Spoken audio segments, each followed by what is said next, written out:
Hey everyone, in today's video I'm going to be going through a piece of viewer mail that I received. What's inside this package? Well, there's actually 2 coins that the viewer suspected might be counterfeit, and they wanted me to go through some tests in order to let them know if indeed their coins were real or fake. Well, honestly, I thought a lot of us would like to know how to tell whether or not coins are fake, so I thought I'd do the whole thing on camera. So stick around and check out, and let's see if these coins are real.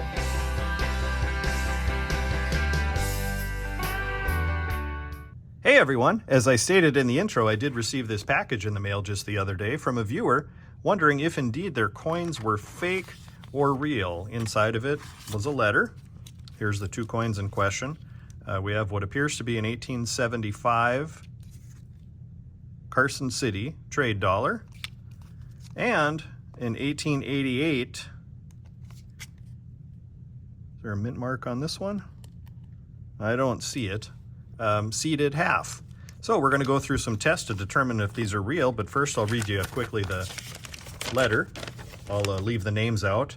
Josh, please find and close 2 coins that my wife recently talked to you about. We thank you for looking at them to determine if they are fake or authentic. Please call us when you have looked at them. We would like to not only know, but how to learn how to tell. Thank you. And then they signed their name and included a phone number. So, well, I'm going to put this video out, so they'll definitely be able to watch the different tests I did, but I'll give them a call as well once I finish this. So, without messing around anymore, let's start. Now, some of the first tests I like to do are to weigh it. Weight is a very easy test to do. If a coin weighs quite a bit heavy or quite a bit light, you know right away that it can't be authentic. But there is some wiggle room in terms of weight, maybe a few tenths of a gram based on wear and accuracy of your scales. So we'll start with this one. If this 1888 looks like it has some toning on it, seeded half dollar is authentic, it should weigh 12.5 grams. Now that's a brand new one, uncirculated from the mint, will weigh 12.5 grams. Oh boy, well that's red flag number 1 for this one. This weighs 12.68 grams. It shouldn't weigh heavy, but there again, it's almost within tolerance where it could be just problems with my scale not being properly calibrated. So, a little bit of a red flag, but we'll see. So that's the first one. That one weighed a little bit heavy. An authentic trade dollar from 1875 should weigh 27.22 grams. Now that's fresh, uncirculated. Well, it weighs 27.17, so about 0.05 grams light, which is not a red flag at all because that's within tolerance, and honestly, it's expected to be a bit lighter if indeed the coin has been circulated, and this does appear to have some wear. So another test we could do that I didn't do yet, I'll just show you here. This is a magnet here at the end of this. See how it sticks to my scale? Well, we're going to put it on the coins, see if it sticks. No, neither coin is magnetic, so that's a good sign. Now you can do both of these tests at home. The weight test, if you don't know how to, or if you don't know what coins should weigh, it's easily found online. Just make sure you're seeking the information through a reputable online informational source. But yeah, neither of these are magnetic, so that's a good sign for the coins. Okay, so you know, this one was within tolerance in terms of weight. That one was a little heavy. So another test I'm going to do is the ping test. And we've done this and other YouTubers have done it as well. But it's just as simple as you can balance it on your finger. Now, for those of you who don't know, both of these coins that were sent in should be composed of 90% silver, okay, if they're authentic. So they're going to have a certain ring and ping to them. So let's start with the trade dollar.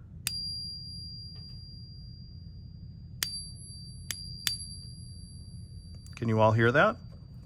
Now, a coin that's almost identical weight, and it is identical purity, is a Morgan silver dollar. These are a hair lighter, but it's going to have a real similar ring.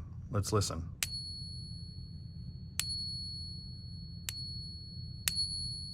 That sounds quite a bit different to me. Did it sound different to you? Let's do the trade dollar again. Whoop. It seems the trade dollar is a little higher pitched. Yeah, most definitely. Now this is an authentic Morgan silver dollar. This is questionable. So those should have had very similar tones. They did not. But the fact that they are actually different weights could play into that. So we're not too stressed about that yet.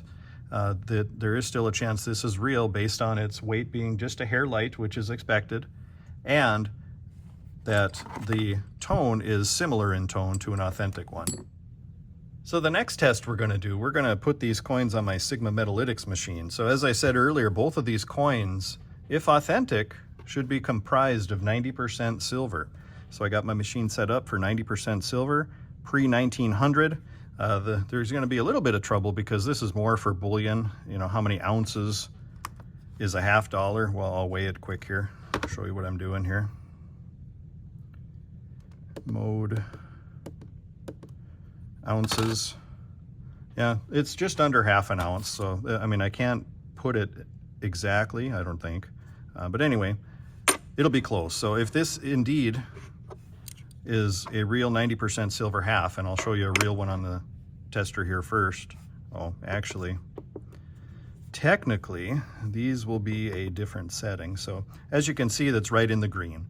So I know this 1964 Kennedy is 90% silver and my machine is working.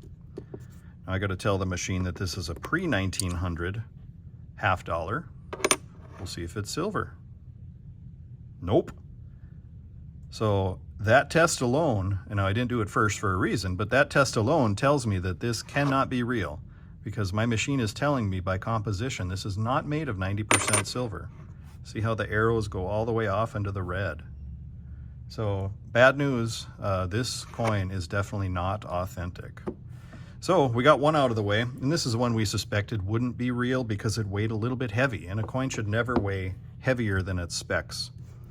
So the next thing we're going to do, we're going to change the weight to 0.77. Now I'll show you a Morgan silver dollar here. Whoop, got to calibrate my machine here. I'll show you the Morgan silver dollar, which is a pre-1900 as I had the machine set. Put it under the target. Now this one shows up in the yellow, which, you know, ideally you'd want it to be green, but yellow is okay. Now you got to measure, tell the machine that it's round. And then I have a light here and a line here. So you got to line up the edge of the coin on whichever lighted dotted line it uses. And ideally, if it's real, it hits the black line. Otherwise, if it's within the green, it's authentic. Well, that's right on the money. So we know this is real. And there again, the machine's working. So let's go back to this. Now let's check out this trade dollar, 1875, Carson City. Now the ping test, the resonance, the pitch was a little bit different than the authentic dollar, but the weight was spot on and it was not magnetic. So I guess we can put it in this one. Ooh, jumping all over the place, but yeah, right away jumps off the charts in the red. So unfortunately, this is not authentic either. So I think I probably confirmed your suspicions. If you had any doubts if they were real or not, you probably wouldn't have sent them to me. But they indeed both are counterfeit. But I will tell you, just by visual appearances, this one does look pretty good, the trade dollar. I haven't honestly scrutinized this under magnification yet, but just at a glance to the untrained eye, this looks pretty good. I mean, it has a lot of the qualities that a real one has. The weight was right on, it wasn't magnetic, but as you learned, that's not enough to test it. Pitch is one you can do at home, and I'll just do it again for you. You hear that? Real one, much lower. So, but I hope that helps, and I hope you learned something today.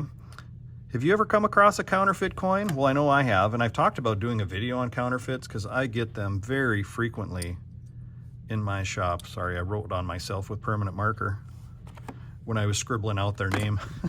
But I talked about doing counterfeit videos. I have a lot of counterfeits in the shop, and in fact, a dear friend of mine who passed away was a collector of counterfeits, and I purchased his collection from the family. I am keeping that collection and using it for education. Maybe one of these days coming up, I'll do a more in-depth video on different types of counterfeits, because they don't just counterfeit old coins, they counterfeit modern coins. They counterfeit modern bullion coins. So, you know, anything that has value can and probably is counterfeited. So it's very important if you're going to make purchases, especially if it's online from unknown people or unknown places, be sure you read the reviews, be sure the prices aren't too good to be true, because oftentimes these type of coins will sell at prices that are just too good to be true. And they're too cheap for a reason. I see that a lot, especially with bullion coins, with fake silver eagles, fake gold bars, fake gold buffaloes, things like that. So, but yeah, do your homework, buy from trusted sources. But I will give this family a call and let them know, unfortunately, their 2 coins that they sent me are not authentic. So if you learned something today, drop it down in the comments and let me know. Do you have any counterfeit coins? Do you suspect you have any counterfeit coins? If you ever want me to do a video like this on something that you own, feel free to reach out and send it to me, but let me know what's coming in the mail. Although I do like surprises, I want to make sure I watch for it. And this family did exactly that. They had talked to me and mentioned they were going to be sending it, so I was expecting it, and it was nice that it arrived safely, and unfortunately, they're not authentic. But I appreciate you all tuning in. If you're not already, please consider subscribing. If you liked it, give it a like too, and feel free to share and drop a comment down below, because that does help in the YouTube algorithm, which gets this video more exposure, which gets this information out to more and more people. And we are an education first type channel. So appreciate you all tuning in, and thank you so much for the support. Have a great day.